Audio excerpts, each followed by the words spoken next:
दक्षिणी लेबनान में जमीनी अभियान अब और ज्यादा तेज कर दिया गया है। हिजबुल्लाह के ठिकानों पर इजराइल की ओर से कार्रवाई अब और ज्यादा तेज हो गई है। आमने सामने की लड़ाई में हिजबुल्लाह के कई आतंकियों के मारे जाने की पुष्टि हुई है। एक दस्ते को एंटी टैंक मिसाइल से खत्म करने का दावा इजराइल कर रहा है।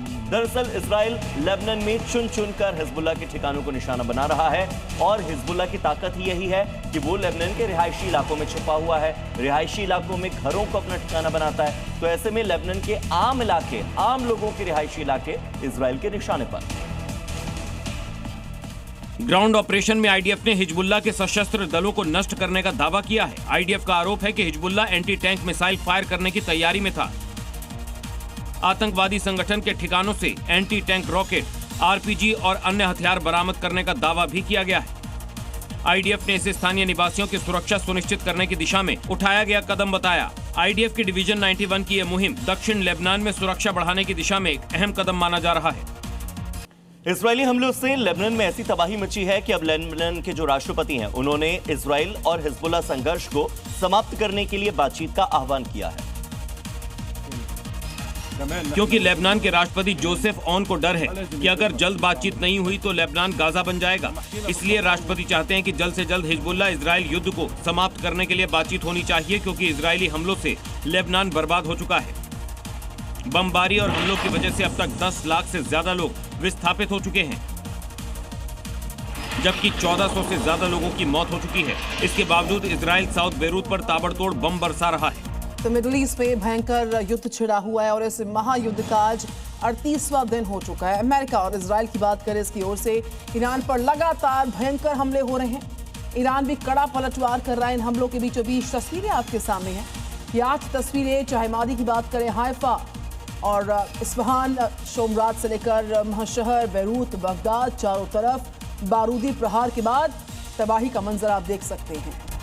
तो ईरान में इजराइल की एयर स्ट्राइक के साथ साउथ इस्फहान के कई ठिकानों पर अटैक की खबर है। बताया जा रहा है कि साउथ इस्फहान इलाके में इजराइल की ओर से एयर स्ट्राइक की गई। इजरायली एयर फोर्स की ओर से यहां पर कई मिसाइलें दागी गई। जिस जगह पर मिसाइल अटैक हुआ है, वहां से जो तस्वीर सामने आई, आप देखिए, काले धुएं का गुबार उठता हुआ नजर आ रहा है। ये इस्फहान शहर है और स्ट्रेटेजिक लोकेशन है ईरान की, वहां पर इजराइल की ओर से अटैक किया गया। साउथ इस्फहान के कई सारे ठिकानों पर अटैक हुआ। ईरान के खत्म अल अनबिया सेंट्रल हेडक्वार्टर के मुताबिक दक्षिणी इस्फहान में खाली एयरपोर्ट के पास चलाए गए ऑपरेशन में 2 C-130 हरक्यूलिस ट्रांसपोर्ट एयरक्राफ्ट और 2 ब्लैक हॉक हेलीकॉप्टर को नष्ट कर दिया गया। दावा है कि ये सभी गिरे हुए अमेरिकी फाइटर जेट के पायलट को निकालने के मिशन पर थे। लेफ्टिनेंट कर्नल इब्राहिम जुल्फिकारी ने इसे ईरान की बड़ी सैन्य सफलता बताया। हालांकि अमेरिका ने इस दावे की पुष्टि नहीं की है। ईरान ने ड्रोन अटैक्स किए हैं। ड्रोन से केमिकल फैक्ट्री पर टारगेट किया गया। ये बहुत बड़ी खबर इस वक्त सामने आ रही है। लगातार हमलों के बीच ये केमिकल फैक्ट्री पर टारगेट किया गया है, जानकारी इस वक्त सामने आ रही है। तो ईरान ने ड्रोन अटैक किया। ये बड़ी तस्वीर।